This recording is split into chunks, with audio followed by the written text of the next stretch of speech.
Good morning friends, welcome back to my channel. গতকাল কোনো vlog upload করিনি, কারণ গতকাল একটু ব্যস্তই ছিলাম রান্নাবান্নাতে, কাজে কর্মে, তো ভ্লগ আপলোড করা হয়নি। তো আজকে আমি ভ্লগ আপলোড করছি। সকালটা আজকে শুরু হলো ঘর গোছানো দিয়ে স্টার্ট করলাম। আর এই দেখো, আমার এই কানের দুল রাত্রেবেলা খুলে শুই, আর তারপর নিজেরই মনে থাকে না, এদিক ওদিক পিছনে পড়ে যায়। তো যাই হোক, কানের দুলটা ওখানে পড়েছিল বিছানার মধ্যে, পরে নিলাম চট করে। বিছানাটা তুলে নিচ্ছি, তুলে নিয়ে বই খাতা সমস্ত ছড়ানো ছিটানো এদিকে ওদিকে আর আছে প্রীতিপ্রাপ্তির, সেগুলোকে গুছাবো। তো দু ঘরের আপাতত বিছানা তোলা এখন, কারণ ছোটো ঘরে তো প্রাপ্তি এখন শোয় না, গরমকাল প্রচণ্ড গরম, শুধু পড়তে বসে ও ঘরে, মানে স্যাররা আসে তখন পড়তে বসে। আর এখন দুই বোনে একসঙ্গেই শোয়। আবার যখন ঝগড়া হয় দুই বোনে, তখন প্রাপ্তি আমাদের ঘরে চলে আসে। তো লিপি তো রান্নাবান্না করে চলে গেছে, দিদিও সেই সকাল 7:30 কি তার আগে আসে, প্রায় 6:45 7টা নাগাদ চলে আসে। ঘুমটাও ঠিক পিসফুল হয় না আমার, এমনিতেও রাত্রেবেলায় শুই, ঘুমাতে ঘুমাতে 3টে 3:30 বেজে যায়, তার উপরে সকালবেলা উঠে পড়তে হয়। এখন প্রাপ্তির স্কুল আছে, সকাল সকাল তাতে উঠে পড়তে হয়, প্রাপ্তিকে স্কুল পাঠাতে হয়। তো দেখো, বই খাতা সমস্ত ছড়িয়ে ছিটিয়ে মহারানী চলে গেছে।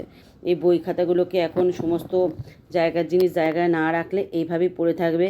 এই ঘরটাতেই এখন আপাতত প্রাপ্তির স্যার ম্যাম এসে পড়ায়, কারণ অন্য ঘরে প্রীতি সারাদিন পরে একটা ঘরে বসে, আর আরেকটা ঘরে তো আমি থাকি। তো এই ঘরটাতে পড়ায়, তো প্রাপ্তি খুব আবদার করছে বাবাকে, বাবা আমাকে একটা কুলার লাগিয়ে দাও, এসি লাগাতে হবে না, আমাকে একটা কুলার লাগিয়ে দাও, কেননা ঘরটা খুব গরম। আর ঘরটা গরম হওয়ার কারণ হচ্ছে, আমাদের নিচে তো মিষ্টির দোকান আমার বড় জায়ের, তো সেই জন্য ওই নিচে উনুনটা পুরো আমার উপরে তাপটা নেয়, তো সেই জন্য এই ঘরটা খুব গরম হয়। তো দেখি ওর বাবা কী করে। তো বই খাতাগুলো এখন ওদের যে কম্পিউটার টেবিলের মধ্যে এই বই খাতা রাখার জায়গা শুধু প্রাপ্তিরই রাখি, এখানটায় রেখে দিলাম। দেখো কত কত বই খাতা দেখতে পাচ্ছ। তো যাই হোক, সমস্ত বই খাতাগুলো রেখে দেওয়ার পর বিছানাটা একটু টান টান করে দেবো, একটু ঝেড়েও দেবো। ভাবছি চাদরটা পাল্টাবো কি পাল্টাবো না, এখনও ডিসাইড করতে পারিনি, কারণ দুদিন আগে আমি চাদরটা পাল্টেছি। আর চাদরটা ভীষণ ময়লা হয়, পেনের দাগ পড়ে প্রচণ্ড, কীভাবে পেনের দাগ পড়ে আমি নিজেও জানি না। তো যাই হোক, চাদরটা পাল্টালাম না। তো ঘরদোরগুলো মোটামুটি পরিষ্কার করে নিয়েছি, কিন্তু সব থেকে বড় কাজ হচ্ছে এখন জামা কাপড় গোছানো। জামা কাপড়, এত জামা কাপড় পড়েছে আমার গোছাতে ইচ্ছাই করে না, পাহাড় হয়ে আছে। পরে তোমাদের নিশ্চয়ই দেখাবো সেই পাহাড়ের স্তূপটা। তো চলো, মোটামুটি ঘরদোর কমপ্লিট করে নিয়েছি, পরিষ্কার পরিচ্ছন্ন করে নিয়েছি। ঘর আমার ম করছে কাঁঠালের গন্ধে। প্লাস্টিকে রাখলে তো হবে না, কাঁঠাল প্লাস্টিকে রাখা উচিত নয়, প্লাস্টিকে রেখে খাওয়া উচিত নয়। তাই কাঁঠালগুলোকে সব এখন বাটির মধ্যে ঢেকে রাখা হবে। এই প্রথম এবছরে আমার ঘরে কাঁঠাল এলো, কাঁঠাল এসছে আর ম করছে। একটা ধাঁধা ছিল, মনে আছে তোমাদের? তোমরা জানো কি না জানি না। ধাঁধাটা হচ্ছে, এই ঘরে বুড়ি মরল, ওই ঘরে গন্ধ বেরোলো। সেটা কি বলো? সেটা হচ্ছে কাঁঠাল। মানে এমন একটা জিনিস, সারা ঘর একদম ম করে গন্ধে। কিন্তু কাঁঠালের ভিতরে না একটা খোসা থাকে, সেই খোসাটা ফেলে খেতে হয়, নাহলে কিন্তু পেট খারাপ করে। জানো নিশ্চয়ই তোমরা, নতুন কিছু না। কাঁঠালটা খুলে দেখো, দেখিয়ে দিচ্ছি তবু। এই দেখো, খুললাম তো, বীজগুলো তো ভেজে খাওয়া যায় শুকিয়ে, এই যে এই যে এইগুলো, এই যে এইটা ফেলে খেতে হয়, নাহলে না পেট খারাপ হওয়ার সম্ভাবনা থাকে এটা খেলে। এই কাঁঠাল আমিও ভালোবাসি, আমার মেয়েরাও ভালোবাসে, হাজব্যান্ডও খায়। চলো কাঁঠালটা ঢুকিয়ে রাখি এখন। ইভিনিং বন্ধুরা, সন্ধে হয়ে গেছে, রান্নাঘরে ঢুকেছি। প্রীতি আর প্রীতির বাবা সেই 3টে 3:30টার সময় ল্যাপটপ সারাতে বেরিয়েছিল, এই 8টা নাগাদ ঘরে এলো। এসে পেয়ে গেছে খিদে, কী দাও, মুড়ি দাও। আলাম মুড়ি আছে, চানাচুর নেই। ম্যাগি দাও, আলাম ম্যাগি বাড়ন্ত বাড়িতে, ওর বাবাকে আনতে বলতে হবে। তো লাস্টে কী দেবো, এ খাবে বাদাম ভাজা। ঠিক আছে, বাদাম ভাজা খাক, তারপর একটু কাঁঠাল আছে, কাঁঠাল দেবো।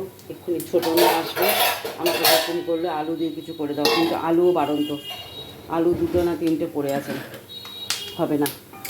তো কী দেবো খেতে বলো এদেরকে? একজন এক এক রকম হুকুম করে, আমি কোন দিকে যাই সেটা বোঝে না কেউ। কী দেবো? তো একটু চাউমিন আছে কালকের, সে চাউমিন তো খাবে না, আমার ছোটো মেয়ের আবার চাউমিন পোষায় না। প্রীতি যাও একটু খায়, ছোটো মেয়ের পোষায় না। আর আমার বড়ো মেয়ে সেদিন রাত্রি 1:30টার সময় বলেছিল বাদাম খাবে, তো থাক, এখন 8টা 8:30 বাজে, এখন বাদাম ভেজে দিই, থাক। বাদাম ভাজা দিয়ে মুড়ি খা, না তা খাবে না, বাদাম ভাজা দিয়ে মুড়ি। চলো বাদামটা ভেজে দিই। বাদাম ভেজে দেওয়ার পর প্রাপ্তির তো সেটা রুচবে না, ও বাদাম খেলে গলা শুকিয়ে যায় তো ওর জন্য আবার ওই আলু কেটে একটু ময়দা দিয়ে নুন দিয়ে একটু লঙ্কার গুঁড়ো দিয়ে ভেজে দেবো, ওই সস দিয়ে খাবে, ওটাই ভালোবাসে। ওরা বা বাদাম টাদাম ভালোবাসে না, বললাম বাদাম খা, তারপরে খা কাঁঠাল খা কিছুক্ষণ পরে, আধা ঘন্টা পরে, কেননা সঙ্গে সঙ্গে আবার কাঁঠাল খেলে কী হয়ে যাবে তার নয় ঠিক। কেননা কিছু জিনিস আছে, এটার পর ওটা খেতে নিই, ওটার পর ওটা খেতে নিই, অনেকে আমরা না জেনে খেয়ে ফেলি, তখনই কিন্তু গণ্ডগোল হয়ে যায় শরীরে। তো যাই হোক, এটা ভালোবাসে, এটাই এখন ভেজে দিই, রীতিকেও একটু দিয়ে দিই, কেন শুধু বাদাম খেলে, বাদাম এমন জিনিস, মুড়ি বাদাম এমন জিনিস যে একটু খেলে পেট ভার হয়ে যায়, আর বাদাম সত্যি গলা শুকিয়ে দেয় বাদামটা প্রচণ্ড পরিমাণে। তো যাই হোক, যে যেটা ভালোবাসে তাকে দেওয়াই ভালো, সেটা ভেজে দিই, খা দুই বোনে মিলে। এই হচ্ছে আমার পাহাড়, এই হচ্ছে আমার পাহাড়, এগুলো এখন আমাকে ভাজ করতে হবে, কারণ মাসি এসে কেচে দিয়ে গেছে, দুদিন হলো, গরমকাল টেনে যায়, দুদিন ধরে আমি উঠিয়ে রেখে দিয়েছি। এই পাহাড় দেখে আমার আর ভাজ করতে ইচ্ছা করছে না, কিন্তু এখন যদি আমি না করি তাহলে আমার বর বলবে তুমি চলে যেতে পারো বাপের বাড়ি। এই এত এত জামা কাপড় দেখলে না আমার ভয় লেগে যায়, হাই এত এত জামা কাপড় এখন আমাকে ভাঁজ করতে হবে। এসিটা মাথার উপর চালিয়ে দিয়েছি, ফ্যানও চালিয়ে দিয়েছি, যাতে গরম না লাগে, ঘেমে যাতে না যায়। বুঝতে পারছো কত জামা কাপড় এখানে রয়েছে, আধা ঘন্টার উপরে তো যাবেই ভাঁজ করতে আমার, তা মনে হচ্ছে। হাজব্যান্ড বাড়ি ঢোকার আগে কাজ করে ঘরটা একটু পরিষ্কার করে রাখি, তাহলে মনটা তার এসে খুশখুশ হয়ে যাবে যে বউটা আমার ভাঁজ করে রেখেছে। চলো ভাঁজ করে দিই ঝটপট করে, কেমন? তো রাত্রির কাল আগত, এখন খাওয়া দাওয়ার পর্ব ওর বাবার হয়ে গেছে, ওদের বাবা খাওয়া দাওয়া হয়ে গেছে, আমি তো কিছু খাবো না, একটু আম খেলাম। এই আম যবে থেকে এসছে ঘরে আসা শুরু করেছে তবে থেকে আমি রাত্রে শুধু আম খাচ্ছি, যেটা খাওয়া উচিত না, আমি আবার হেলদি হয়ে যাব। কি আম যতদিন থাকবে রাত্রে আমার আম খেতে ইচ্ছা করে, অভ্যাস হয়ে গেছে। তো যাই হোক, প্রীতিপ্রাপ্তি খাওয়া হয়নি, ওদেরকে দিয়ে এসেছি। এখন সব থেকে বড়ো কাজ নিয়ে বসছি, বিছানা করা, বিছানা করতে হবে, বালিশের ওয়ারগুলো ভরতে হবে, ওয়ার কাঁচা হয়েছিল কিন্তু বালিশের ওয়ার আমার ভালো নেই, কিনতে হবে বালিশের ওয়ার, অনেক কিছু কিনতে হবে জানো তো, কিন্তু কোনটা ছেড়ে কোনটা কিনবো বুঝতে পারছি না আমি, কোনটা ছেড়ে কোনটা কিনবো।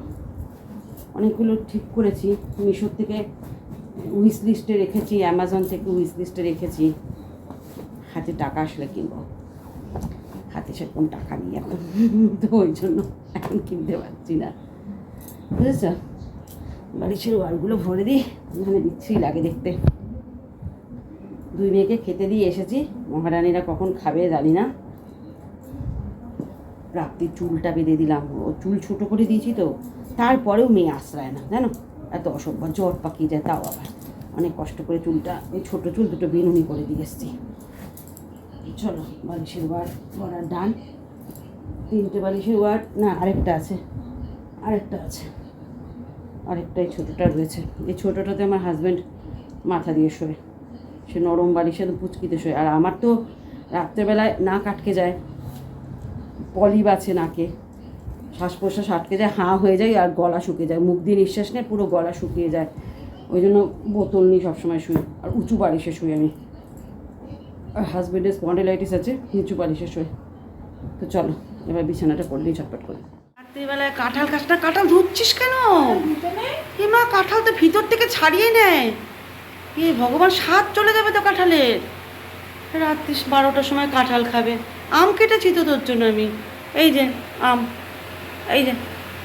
প্রীতি এখন কাঁঠাল খাস না মা, কি মা দেখো কথা শোনা নাচতে নাচতে যাচ্ছে, এই কাঁঠাল খাস না প্রীতি, মায়ের কথা শোন। কালকে রাত্রির 1টার সময় আমাকে একটা পাঠিয়েছে, রিলস পাঠিয়েছে, মারা যেটা বলে সেটা ঠিকই বলে, মারা যেটা বলবে সেটা ঠিকই বলবে। ছাড়িয়ে রাখবো কেন? ভিতরে ভিতরে খোসা একটা বোধহয় ছাড়ানো আছে, বাদ বাকি ছাড়িয়ে খা। ভগবান, ওইরকম রিলস দেখে রাত্রিবেলা আমাকে হোয়াটসঅ্যাপে পাঠায়, বুঝলে? এ দেখো এসি চলছে, দরজাটা খুলে দিয়ে মহারানী, সত্যি এদেরকে নিয়ে না আমি আর পারি না, জানো তো। দরজাটাও গেছে, সব গেছে আমার ঘরে। এই আম খা, প্রাপ্তি আম খাবি না? ভগবান, প্রীতি এখন কাঁঠালগুলো খাস না মা, রাত্রিবেলা বমি হবে। হোক তো, মায়ের কথা শুনবি না তো, পরে ভুক্তভোগী হবি দেখিস।